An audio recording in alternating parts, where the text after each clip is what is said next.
buenos días, bienvenidos nuevamente a este su espacio en la revista Peninsular.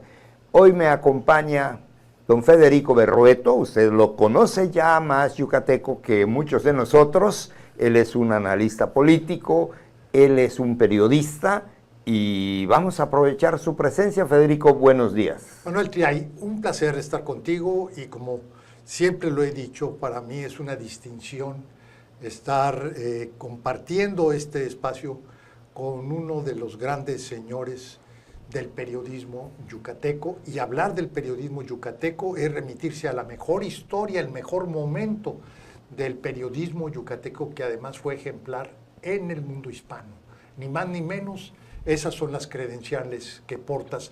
Te lo digo como un observador de lo que ha sido la política, de lo que ha sido la historia y lo que mucho aportó Yucatán a la libertad de expresión. Madre mía, después de esto creo que ya no puedo esperar nada más en la vida. Pero como él lo dijo, ahora lo voy a comprometer porque hay muchas cosas que yo ignoro, muchísimas más de las que yo quisiera, y necesito ayuda, y ese ha sido mi trabajo siempre, buscar a expertos en los temas que yo quiero manejar para salir a flote. Federico, primer domingo de junio próximo, primera vez que elegimos autoridades judiciales en el país, con un sistema que no logro entender, con una elección que no me llama todavía para ir a las urnas. Hasta donde entiendo, es la primera vez que vamos a elegir a nuestras autoridades judiciales. A mí, Federico, no me representa ninguna de las autoridades que van a estar en las urnas el próximo junio. No me representan como persona y no me representan como sociedad. Para mi gusto, estos señores representan un poder que nada tiene que ver conmigo. Es un poder que tiene que estar al pendiente, su misión, su obligación, su todo, es aplicar la ley. Lo has dicho muy bien, Manuel, y el problema justamente de esta mala reforma del Poder Judicial es que confunde las funciones del juez, que es justamente lo que señales, aplicar la ley, con las tareas de gobierno que le aplican a un presidente municipal, a un gobernador, a una presidenta, o bien a un representante popular. Pero el juez no es representante de nadie, no puede ni debe ser representante de nadie. Simplemente su tarea es aplicar la ley. Y para eso lo que tú necesitas es que la persona que realiza esta tarea, difícil tarea, primero sea un conocedor de la ley. Segundo, que no tenga vínculos que comprometan su imparcialidad, porque un juez parcial es un juez que no va a poder impartir justicia, cualquiera que sea estas formas de parcialidad, bien sea la consigna política, bien sea el dinero, bien sea producto de la intimidación, de la cual puede ser objeto también el juzgador. Pero aquí el tema que más preocupa es que en el afán de hacerlo representativo de la voluntad popular, es decir, de los electores, pierda las condiciones necesarias para que haya justicia. ¿Qué quiere decir? Capacidad e imparcialidad. Y justamente ese es el problema. Si tú tienes un proceso de selección, digamos, por voto, no garantizas que tenga la capacidad, la preparación y, por otro lado, pues que sea imparcial. Y la mejor prueba de lo falible, las limitaciones que tienes en el voto, pues que vean a los representantes populares, a ver si los representantes populares verdaderamente son un dechado de virtudes como para decir el voto y el pueblo es infalible. Así es, pero aún así, quienes nos representan, por ejemplo en las cámaras, que para eso los elegimos, ¿verdad?, pues tienen paternidad. Ya sabemos que viene de un partido de izquierda, de derecha, que han probado o desaprobado la probidad, que es indispensable para cualquier desempeño en cualquier sitio donde nos encontremos. Aquí, Federico, primero, no podemos medir la capacidad. Son ellos los interesados, los que están haciendo campaña para decirnos lo que quieran, y son 3,000 y tantos, y yo no tengo por qué ni siquiera manera de conocer a los que voy a elegir. No tienen la paternidad de un partido político, no tenemos nosotros forma de comprobar que aquellos nos están vendiendo algo cierto. Si a eso le atribuimos, le agregamos que sale, por ejemplo, un representante popular en la tribuna más alta del país y nos dicen, a ver, ¿saben qué? Vamos a esperarnos un poquito. Nosotros autorizamos las candidaturas, pero se nos rompió el filtro y resulta que entre los candidatos hay varias personas que no debieron de haber pasado a ese paso de ser electos, de poder ser electos. Dejamos en manos del INE que haga ese filtro. No, al INE no le corresponde, no. Le correspondía al Senado. ¿Por qué esperar que termine la votación y quien gane vamos a comprobar su probidad? Y hablamos de varios casos, ¿sí? Hay una, si mal no recuerdo, que es candidata, que es abogada de alguien que está preso por narco, de un cartel que es muy conocido en el país, y su abogada aspira a representar, a aplicar la ley en el país. Eso, el solo hecho de que hayan brincado ese tamiz, ya es grave. Así es, sin duda alguna. Y si fuera la excepción, pues diríamos, bueno, pues es un caso lamentable. El problema es que el modelo para la integración de las candidaturas de juzgador es sumamente deficiente. Y esto lo que significa es, así como puedes tener tú una abogada que tiene vínculos con el narco en cuanto a que fue representante de un connotado narcotraficante, también puedes tener personas que tienen otro tipo de vínculos, pero que no son tan visibles y que son igualmente repudiables, riesgosos. Entonces, el problema es que no hay una manera de valorar a los candidatos, y si no lo tuvieron los comités, que tuvieron todo el tiempo, que podían entrevistarlos, que podían revisar la documentación, etcétera, imagínate el ciudadano al momento de votar. Simplemente va a tener una serie de nombres, difícilmente va a conocer 1, 2 o 3 y no va a saber por quién va a votar. Pero mira, vamos a hablar de que hay un problema con la justicia en México, que la gente está muy insatisfecha porque la justicia no es confiable. En muchas partes del país, afortunadamente no aquí en Yucatán, tienes tasas de impunidad que son verdaderamente inaceptables. 90, 95, 97% de los homicidios, pues el responsable no solamente no es sentenciado, ni siquiera es detenido, ni siquiera es sujeto a proceso. Entonces, sí hay un problema con la justicia, pero ¿dónde está el problema? Y el problema, te vas a dar cuenta que no está propiamente en el Poder Judicial, y mucho menos en el Poder Judicial Federal. El gobierno se queja porque los jueces liberan a narcos en un amparo o en un proceso. Bueno, hay que saber por qué los liberan. ¿Por qué? Porque el juez finalmente resuelve a partir de lo que tiene en el expediente.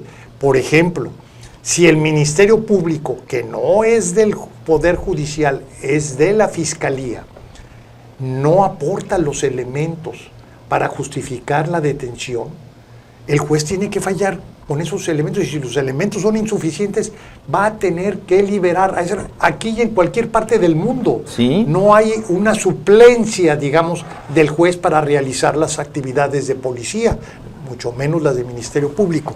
Pero aquí el tema es, sí, hay un problema con la justicia. ¿Lo resuelve esta reforma? ¿Lo resuelve la elección popular de jueces?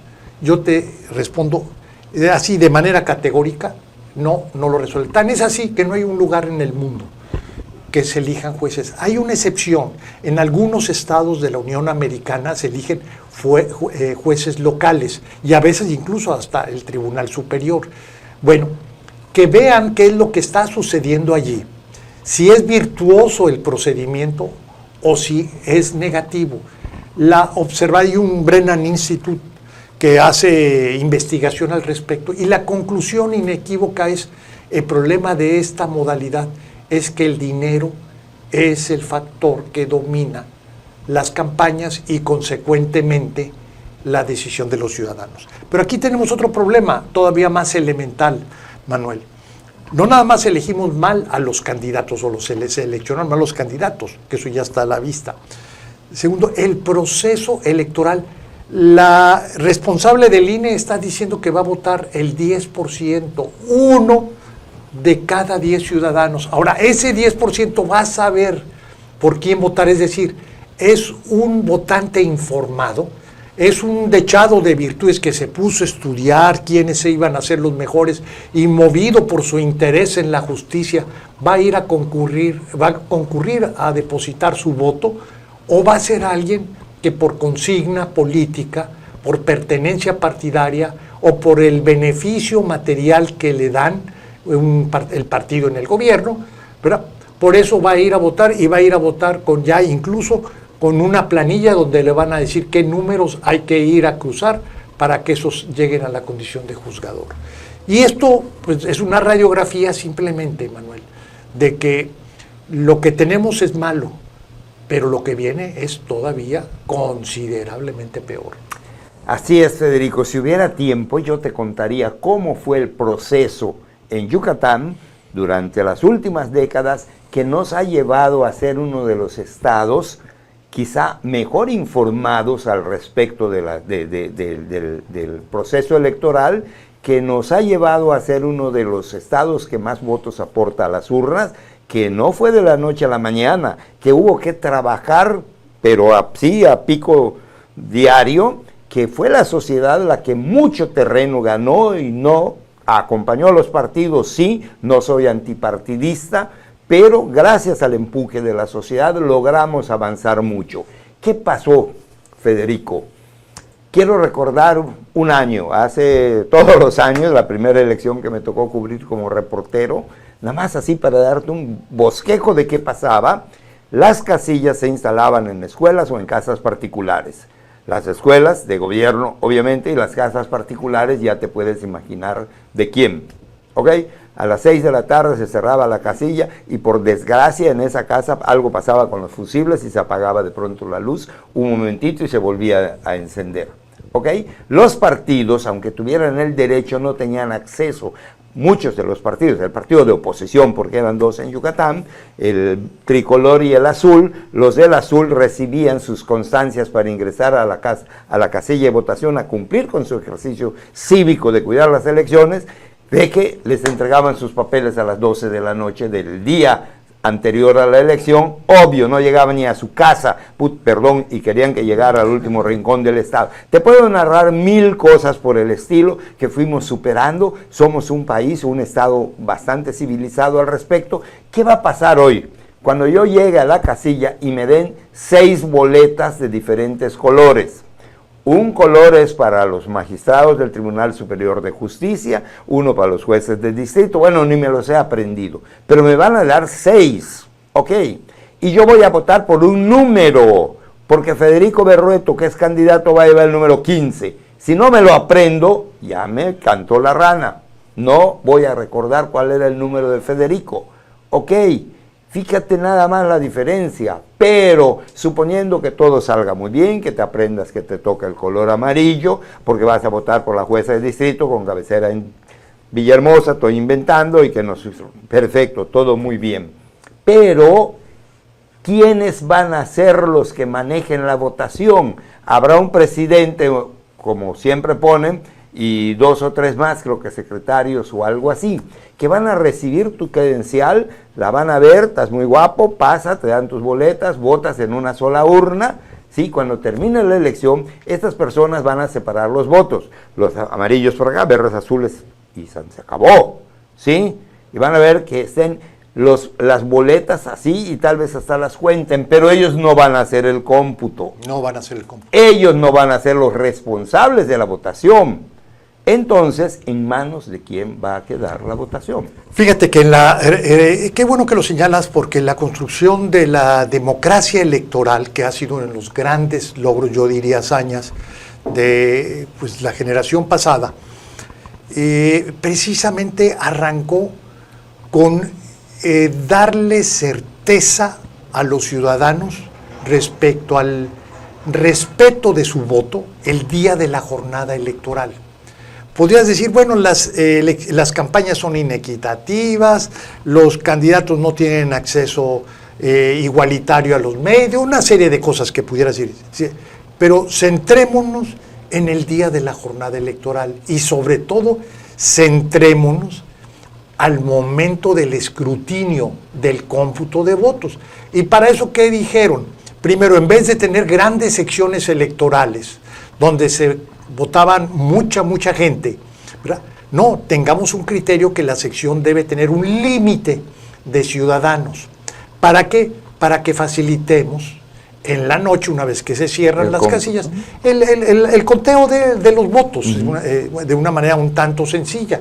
Cuando había 3 elecciones, la de presidente, diputados y, vamos a decir, gobernador o presidente municipal, pues se volvió un poquito complejo porque eran conteos para cada una de las elecciones. Y el límite por casilla era 750 votos. Esa era la clave. ¿Por qué? Porque entonces podías hacer ese trabajo digamos, en un determinado tiempo razonable. El problema es que ahora, fíjate, yo me pregunto, si para este régimen político era tan crítico y tan importante la elección democrática de jueces, ¿por qué no lo hicieron bien? Por ejemplo, le quitaron el dinero al INE, no le dieron al INE el dinero que pedía, le dieron menos de la mitad de lo que el INE había dicho: para organizar la elección yo necesito esta cantidad. Y precisamente por la falta de dinero, entonces el INE cometió, yo diría, 2 graves errores. Primero, la de integrar casillas, agrupar casillas para disminuir los centros de votación. Entonces, este número de 750 se vuelve 2.000 o 2.500, según el caso. Ya empiezas a tener lugares de votación donde es muy difícil el control y el escrutinio. Pero además, el otro error no va a ser donde la gente va a votar, no, sino que se van a remitir al distrito o al consejo distrital, a otra área donde se concentran todos los paquetes electorales, con un problema: que no se van a inutilizar las papeletas de la gente que no fue a votar. O sea, conjuntamente con los votos, las papeletas donde se votó, van las otras. Entonces, la tentación, allá, bien sea en el trayecto o allá en el consejo distrital, en el consejo, se van a poner y a despachar y simplemente van a tergiversar. Al menos los ciudadanos no van a tener la garantía que su voto se va a respetar.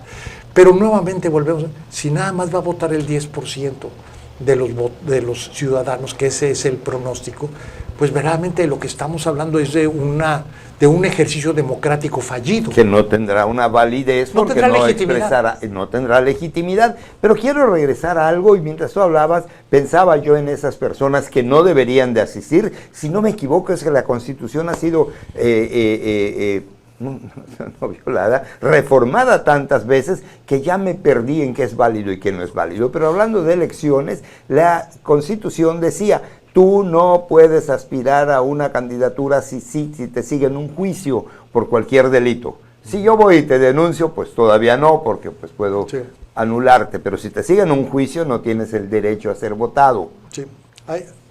Ahorita se me acordaba y yo me decía, Federico, cualquier persona en México, cualquier persona, tiene derecho a una defensa, ¿sí? Por grave que sea el delito del que se te acuse, tú tienes derecho a una defensa, tienes derecho a un abogado.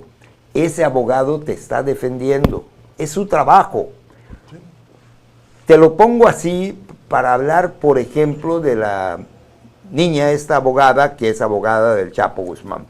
Nada más de esa, porque creo que son 12 o 13 en la larga lista que están directamente relacionados con el crimen organizado en México.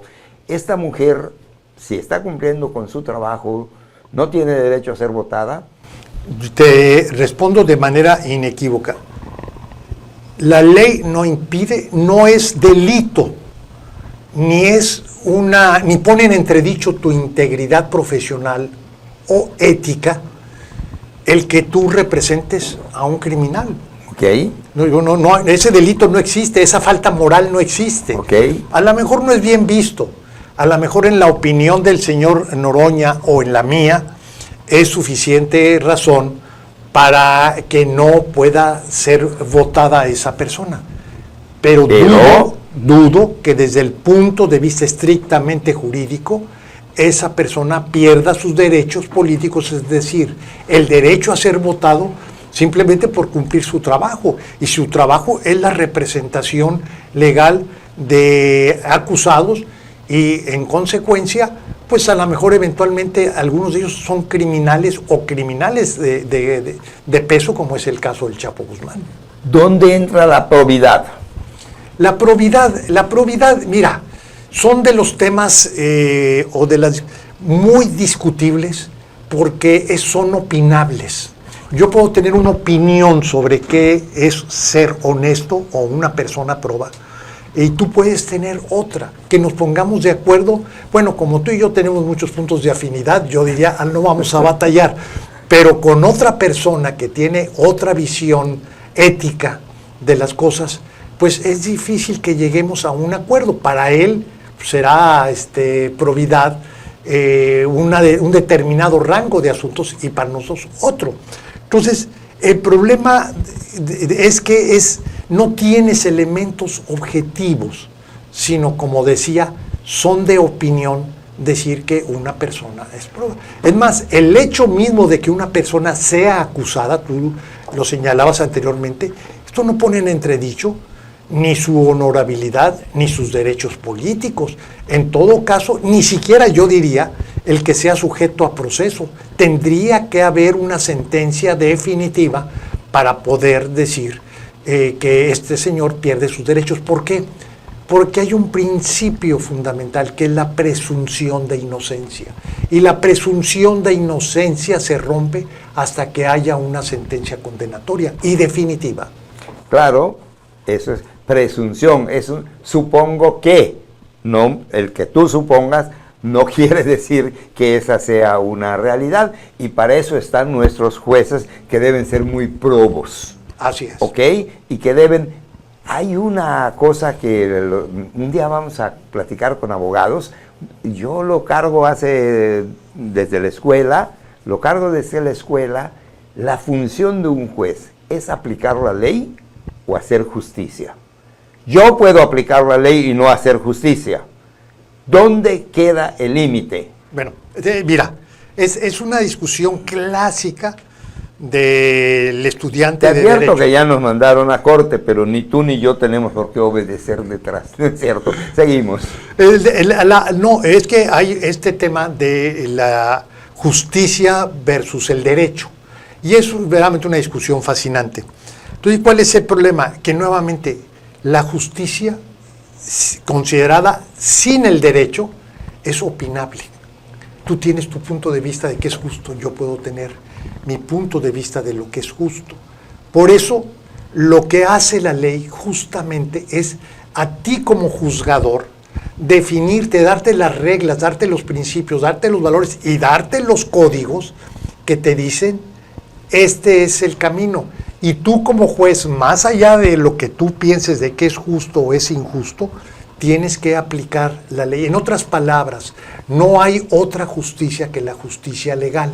Sé que esto es muy incómodo para que la gente lo entienda, pero es la única manera que tú como persona puedes tener certeza jurídica, certeza de tus derechos.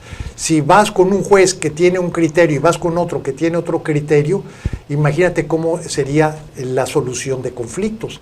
Tiene que haber un criterio razonablemente homogéneo, compartido por toda la judicatura, por todos los jueces. Sí, pero el criterio tiene que estar basado en las normas, me queda claro. Sin embargo, esta,